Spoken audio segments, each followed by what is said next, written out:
Folks, if you are feeling frustrated or confused about what the ideal nutrition plan is, what the ideal exercise plan is, then this video is for you, because we are going to talk about the mistake of majoring in minors. Dr. Spencer? Yep, so basically people get caught up in these small little details. When should I eat? Should I eat 20 minutes before or after a workout? Should I do this many reps and this many sets? And when really they need to be focusing on consistency. Pat always talks about consistency is 100% of the idea that we need to follow here. It's not these small little details here. We need to get the big rocks, the lowest hanging fruit, right? Yeah, so you need to simplify, right? Just keep it simple. And the truth is, when it comes to weight loss, when it comes to strength training, if you understand just a few basic principles, then you're going to be good to go. If you can just be consistent with the majors, right? The few big basic principles, and we can talk about what those principles are for both nutrition and exercise here in a minute, but if you can just be consistent with those big principles, then all the little tiny details that people love to quarrel over and argue about online, on YouTube and Instagram, they're of such utter insignificance in the grand scheme of things that it becomes really laughable. And it's funny because we'll post memes of very simplified things of like, hey, for strength training, let's talk about it. Well, stick to some big fundamental lifts, pushing, pulling, hinging, squatting, train 3 days a week, use for strength, maybe go a little heavier, fewer reps. For muscle, maybe a little lighter, some higher reps, right? These are basic principles. And then somebody will come in and be like, well, why not train 5 days a week? Or 2 is the idea. You're missing the point. The point is you're arguing over what are relatively insignificant details, trying to find some ideal program that does not exist. Ideal programs do not exist. The best thing we can do is help to find what is going to work for you at this moment in time. And not only that, it leads to something called analysis to paralysis. So you get so caught up in these details that you end up not doing anything at all, when these basic principles, if you just stuck to them consistently, you would have more success than 95% of the other people trying to do this, at least, probably 99% of the people. And that's the thing, like when you're 95 to 98% of the way there, then you can start worrying about all the other little itsy bitsy details. But until you're like, in as good a shape as Spencer here or Thor, right? Like maybe don't, fuss so much about like the ideal set and rep scheme. And actually, so I wrestled Division I NCAA wrestling and played football, and I started getting into a lot of that once all the other things were very consistent. But even at this point in time, I stick to the basics in our framework that we do together in our coaching program,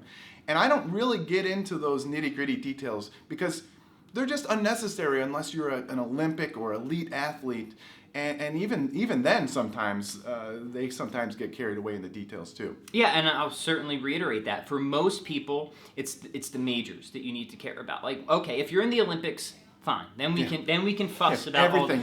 You can turn this video off if you're in the Olympics. Just shut it down. It's Throw no it longer relevant to you. Delete it. But for most people, most of the time, focus on the fundamental principles and consistency with those principles. And I promise you, the little details of the tiny little variables that you could manipulate here, they're just not going to matter. And then your chances are you're not even going to worry about them anymore because consistency with the big ideas is going to get you all the progress that you want anyway. So what would be some like diet? So for me, for our framework, the dietary principles, if you're trying to lose weight, energy balance does matter no matter what anybody else says. So it's finding some way to become in an energy deficit, meaning your calories you have to be burning more calories than you're taking in. So finding ways to do that. Then another dietary principle is having enough sufficient protein to make sure you're recovering from your workouts, you're retaining that lean muscle that you've earned so hard, and while you lose fat.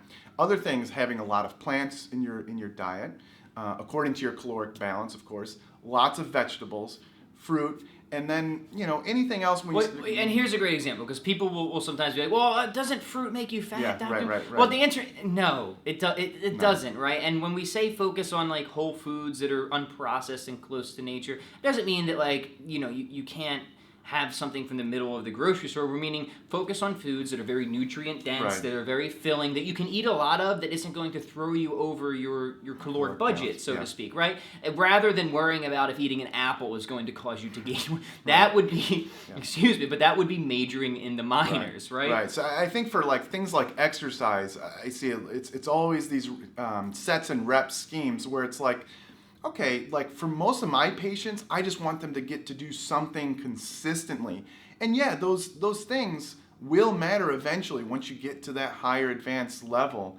But in the beginning, it's just being very consistent with a set program. And that's it. And most people for strength training, 3 days a week, even 2 days a week can be plenty. And again, it does depend on age a little bit and where you're at, what level you're at. And you could, yes, you could train more. Yes, you could train less. But again, let's not argue about the details until we're consistent with the principles, exactly. right? So hopefully this video has been helpful. The big point is, unnecessary complication is often a huge hindrance to people's process because it leads to exactly what Spencer talked about, analysis through paralysis or analysis by paralysis. But if you can just keep it simple, if you can understand the basic principles and you can be consistent with them, then you're not even going to really have to worry about those minute details anyway until you're in the Olympics. Exactly. All right. Well, we'll see you hopefully in the Olympics. Catch you next time.